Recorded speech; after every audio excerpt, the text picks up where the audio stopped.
As far as the Taliban, obviously they still have a lot of influence there. Yeah. How do you see this drawdown of troops in Afghanistan? Do you think it's affected a lot of the security there?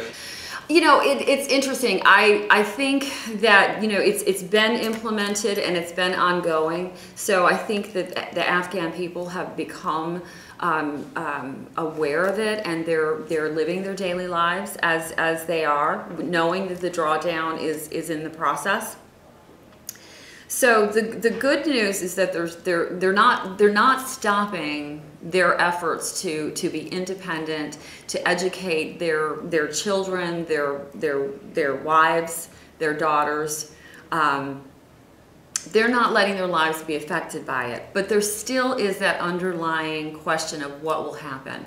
You know, as we all know, we had the situation where the choice was made to exchange 5 Taliban from Gitmo for 1 soldier, Bergdahl, and we're still trying to get to the bottom of his story, his situation, of course.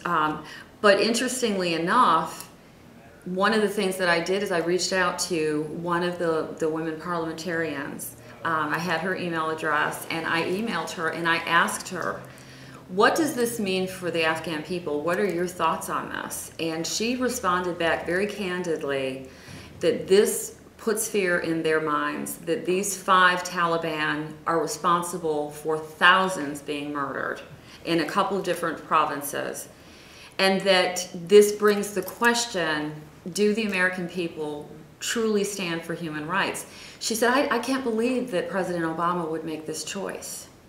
And so this has caused them to have fear. And what I responded back to her was that please know that we in Congress are fully standing behind Afghan women, Afghan people, that we want them to have a democracy, and they want to be the ones, we want them to be, you know, in charge and feel that sense of freedom, and that this situation should not stand in the way of that. That I questioned the choice that was made as well, but they need to know the American people are with them. What was your initial reaction when you found out that Sgt Bergdahl was being swapped for 3 known, not so much terrorists, but these are leaders, commanders? Right. And also the fact that there was a lot of uncertainty about his actual being over there. Why, if it was him being escaping, or most people believe he deserted? Well, you know, our understanding, much of the discussion has been that he walked away from his post.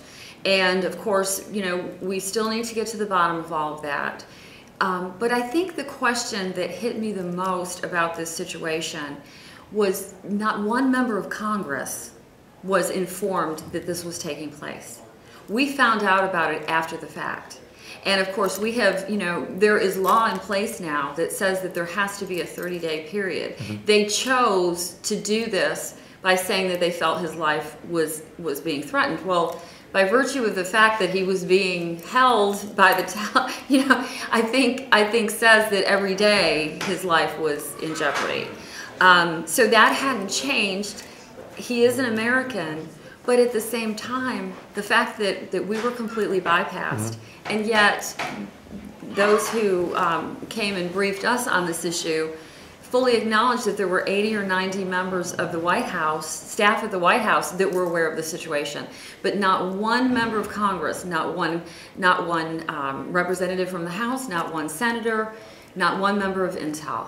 So that's my question, and obviously the concern about what could happen as a result of this is certainly there from a security standpoint, both for Americans but then also for the Afghan people.